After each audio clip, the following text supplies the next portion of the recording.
welcome to Labour Lens. I am Sharon Ijason. On this week episode of the program, we will be discussing about the dock workers in Nigeria as they are set to start receiving 50,000 naira as national minimum wage. But first, let's take the news. The conversation continues in a moment.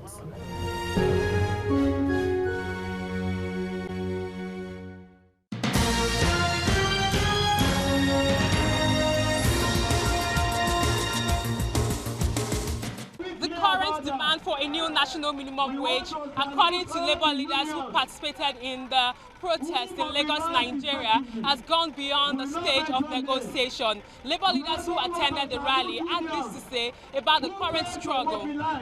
Organized labour in Nigeria, we have agreed and fixed today as a nationwide protest and rally to sensitize our members, to mobilize them, to sensitize the public, the market women, the artisans, the transporters, that a murder of all strike is coming up. 30,000 naira, no retreat, no surrender. We have been clamoring this issue for a very long time. The minimum wage supposed to have been implemented since 2016. And if we are now agitating it in 2018 till 2019, it is a disheartening something. Organized labour took time to distribute leaflets which contain information on workers' demands. In year 2000, state workers got 5,500 naira as minimum wage, while federal government workers received 7,500 naira. It was later unified and increased to 18,000 naira in the year 2011. The problem we are having is that our governments are not prioritizing their needs. If 1.7 billion can be budgeted for feeding allowance at Aso Rock, and a common man, an average worker, 30,000 naira, 1,000 naira per day, which is not even up to $10.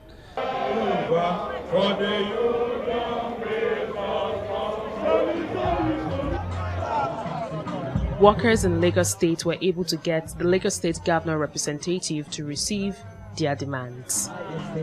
They are doing the right thing by sending His Excellency to other governors in other states. For the fact that they know that Governor Kim Miambode can talk to other governors, that is why they were here. I will hand it over to him, and I'm definitely too sure that His Excellency in the Governors Forum meeting, he will talk to other governors to put everything into consideration.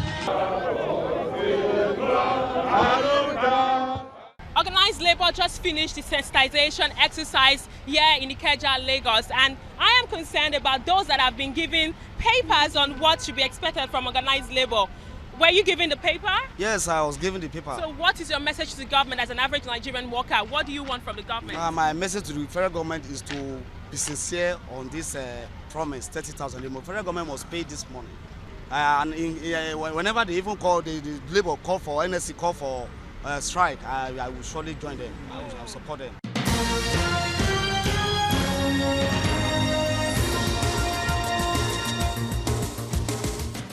After 3 days of talks, the federal government and organized labour have now come to an agreement on the specific date the proposed new minimum wage bill will be sent to the National Assembly. The agreement, which led to the signing of a memorandum of understanding, came after last Friday's meeting, which dragged on for hours, and Monday's 4-hour talks.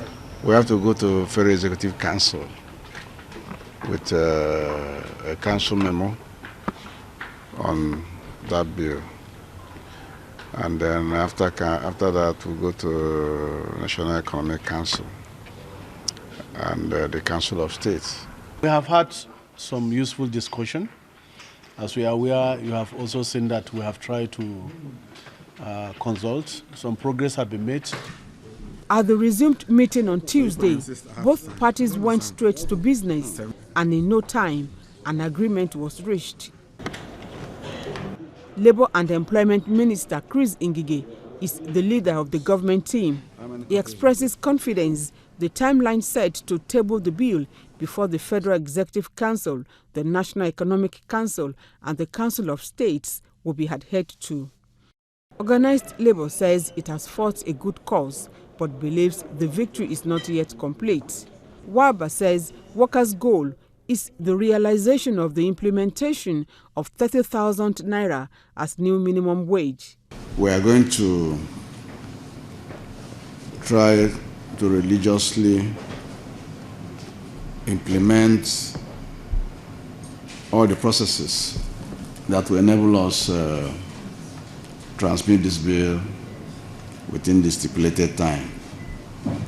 We have a target time of January 23. What we have tried to exert from the agreement and understanding is to have a clear timeline of when the bill will be transmitted to the National Assembly. We are not yet there because until the money is in the pocket of Nigerian workers, we cannot be said the process has been completed. By this agreement, the federal government has been able to put on hold the proposed strike threatened by organized labor. Former President Goodluck Jonathan signed the new minimum wage bill into law in 2011 after 3 years of struggles by organized labor. The bill is renewable every 5 years, and labor has been at the forefront of an upward review since 2016.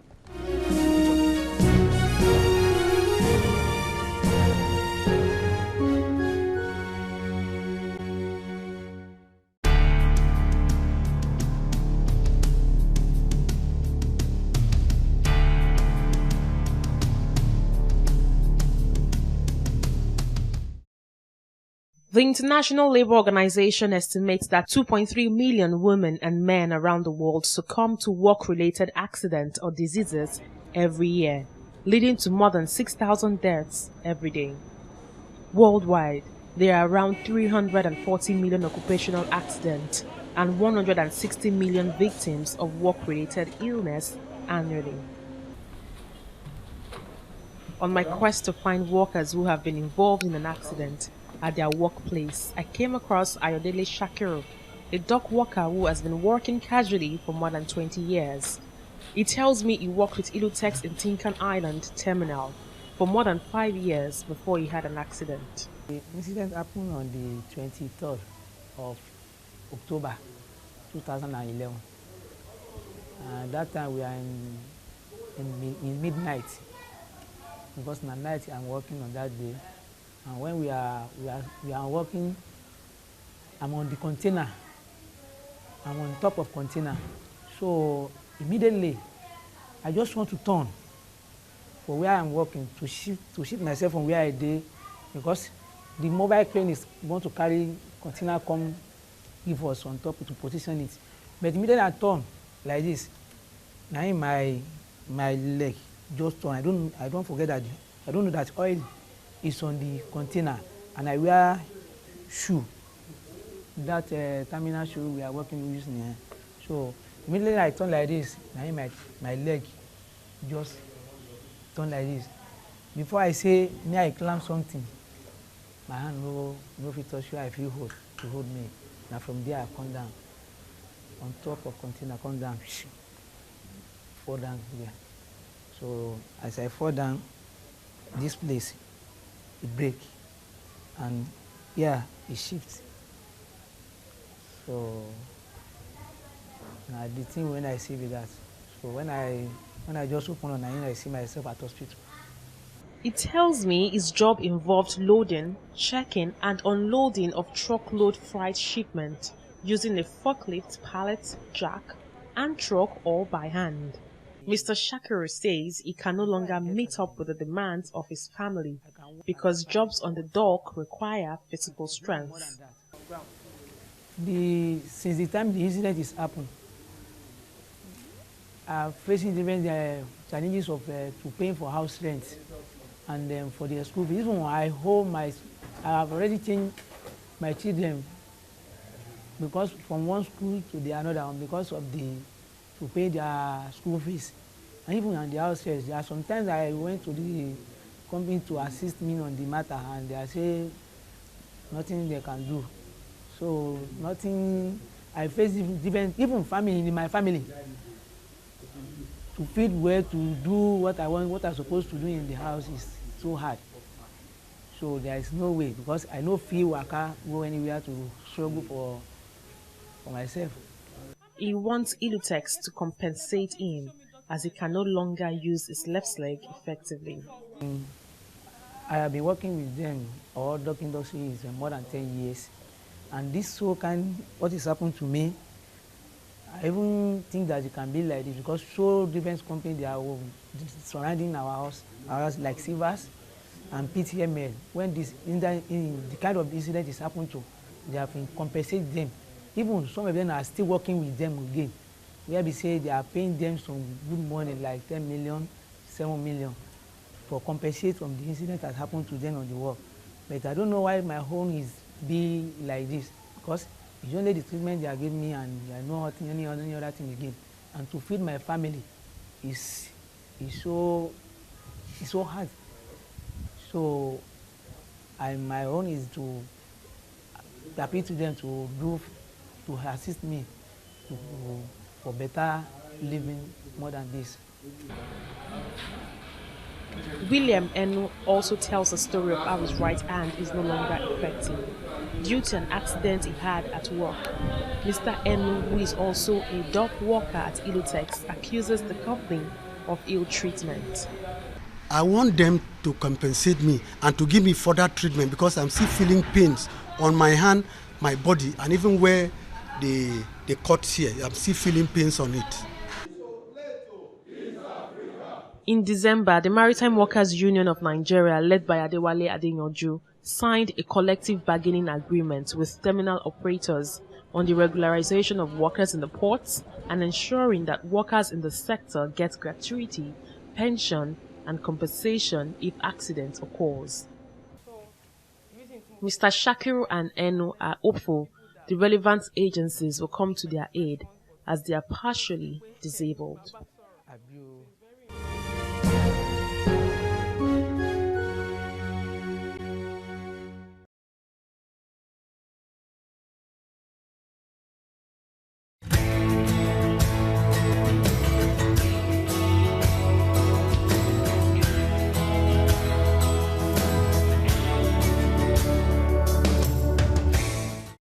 On the profile interview segment this week, I will be speaking with the President General of the Maritime Workers Union of Nigeria, Comrade Adewale Adeyanju. He'll be sharing with us how his union was able to get a 50,000 naira benchmark as minimum payment for dock workers across the country. Take a listen.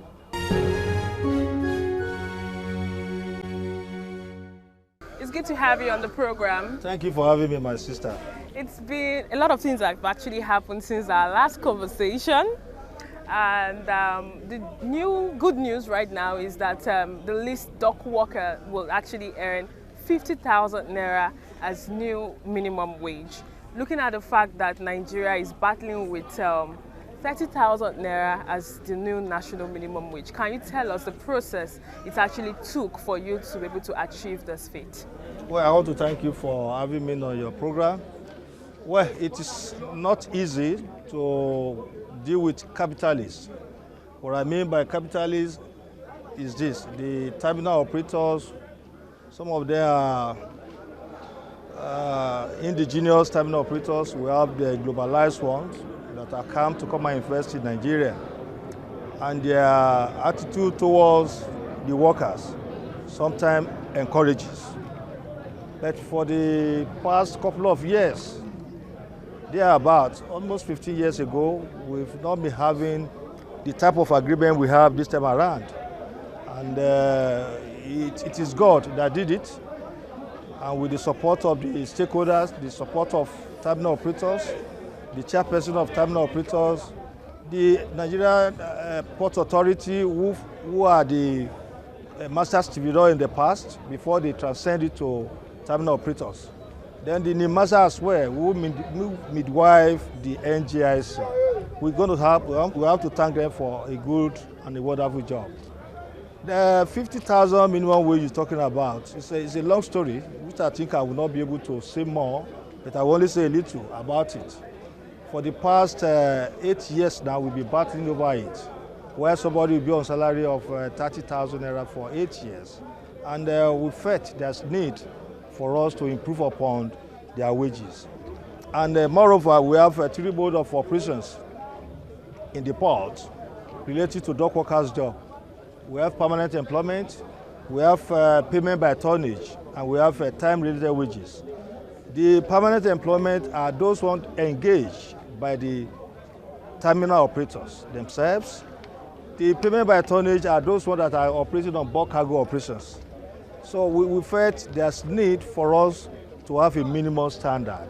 And the minimum standard we've just gotten now is one of its best, or one of its kind. We have not had it before. And kudos to all the stakeholders, the terminal operators, the Nigeria Port Authority, the NIMASA as well. So what has been your members' response towards this development so far, especially when they compare it with the arrangement they had before? Because there was actually no CBA before, now they have a CBA. What has been their response towards this development? Well, at my level now in the union, if we don't do it, somebody else will do it better than us. Because I've signed an oath and I've determined my life to the welfare of the dock workers. Because I was born a dock worker and I remain a dock worker. I'm representing almost 4 branches of the union, the MPA branch, the shipping branch, and seafarers and dock workers. But the least suffer part of these branches is our dock workers. So I think we have to come out in this way by saying, okay, fine. We are the engine room, they are the engine room doing this job. They are the ones that are facing this heat. When you say gateway to Nigeria economy, it is the dock workers. They are the engine room that are doing the job. And we felt there's need for us when we are in NGIS. Okay, fine. Give us what belongs to us. We are not saying, we are not being rigid. We are not saying you cannot give us 100%, but give us reasonable amount of money that at least the workers hope will be okay. So I think with what we have gotten now, I think we have to thank God. In the past, there's not like pensions, nothing like terminal benefit, nothing like gratuity. But with this current agreement that we have just signed now, any dock worker that wants to leave the port today is entitled to his gratuity, is entitled to his terminal benefit, and is entitled to his pension. So that is the beauty of this agreement we just signed now. Because if for the past 16 or 15 or 18 years, we'll be having it, I believe dock workers will not be loitering about the street, they won't be carry out this type of verification we are talking about. Can you tell us the benefits of having a collective bargaining agreement right now? What do you think will happen in turn in terms of the performance of dock workers? It's an empowerment. The CBA of today is an empowerment. That CBA of today is to empower the workers to do more, because much has been given. They have been giving us much. They have touched all the area involved in this agreement. The 3 modes of operations, the terminal operators, they have touched it. They have their percentage, and I believe they are going to deliver. When you motivate the workers very well, they will perform. But the moment you don't motivate them, they will not perform. Now that we have the workers' welfare being taken care of to a large extent, my concern is about the state of the Apapa Tinkan Wharf Port. There's been reports also that most people don't use our port anymore. They go to the nearby ones, like the one in Cotonou and the likes. What can be done to ensure that our port is more active so that our economy will be more viable? You and I know what we have been passing through in the hands of the Minister of Labour. You are aware we signed an agreement with them when we are about to embark on strike. We signed a communique, and at the end of the communique, I think the federal government have already approved the repairs of the road. And what is affecting the workers today, the dock workers as well, and all the stakeholders in the maritime sector, is about the road. Look at what is going on. Even the upper road that is being repaired, put in place to use, the tanker have already taken over the new road. So, and it is affecting us. If you go into ENA terminal or go to another terminal, there's no activities there as a result of the bad road. Because if you are repairing the other road, that I'm talking about Tinker Island, there should be a palliative. And the government need to remove remove all those containerized trucks that have no business doing in the port, they don't need to be on the road. Because the road is meant for activities. It's for the users. It's not meant for truck people to just park their truck on the road. And that is what is affecting the dock workers today. But with the agreement we signed, because to us, we know how to do it. If the government doesn't want to do it, because we must enforce the implementation of that agreement. And at the same time, we are going to support the terminal operators to make sure that the area that is affecting them, the union too, are going to be involved. Okay, so moving forward, one issue that has been on the top burner in the dock workers sector is the issue of accidents and probably the worker not actually being taken care of, losing his job, and also probably be disabled and will not be able to perform optimally. Will this new CBA capture work accidents in the port? 100%, it captured it. Because in the past, if a dock worker had an accident, what they normally do to them is that they ask the stevedoring contractor to take care of the accident victim. Then we believe, before a person will come into Nigeria, there is a Sataran, there's an insurance. They have not been using it, and they have not been using them.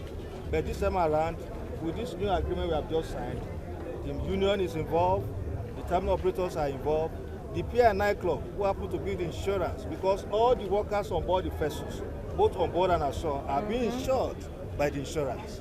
And whoever had an accident on board the vessel must be taking care of the insurance.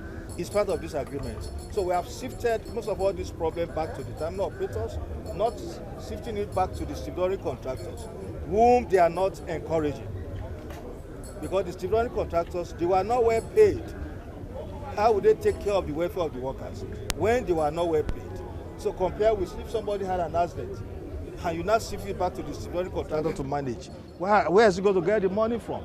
So that's why we now say, okay, the tripartite, that is the union, the P&I club, and the terminal operators must be involved in any accident that happens to any dock workers on board the vessels. And they must pay them reasonable money, reasonable amount of money. But nobody pray for accidents. But you cannot afford it because it is an international job that we are doing. Okay, looking at what we have here right now, we have workers who are on board security and tally clerks.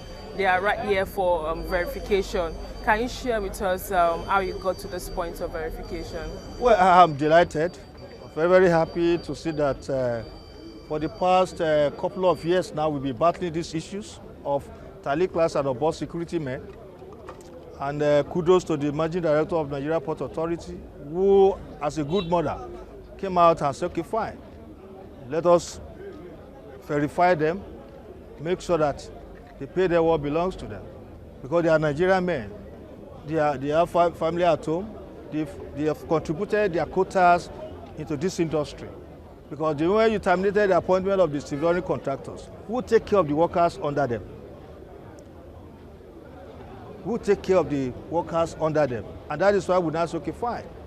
They are Nigerians. Let us do something that at least you can see their faces today, unlike what it was before, when if they hear of any union leader, the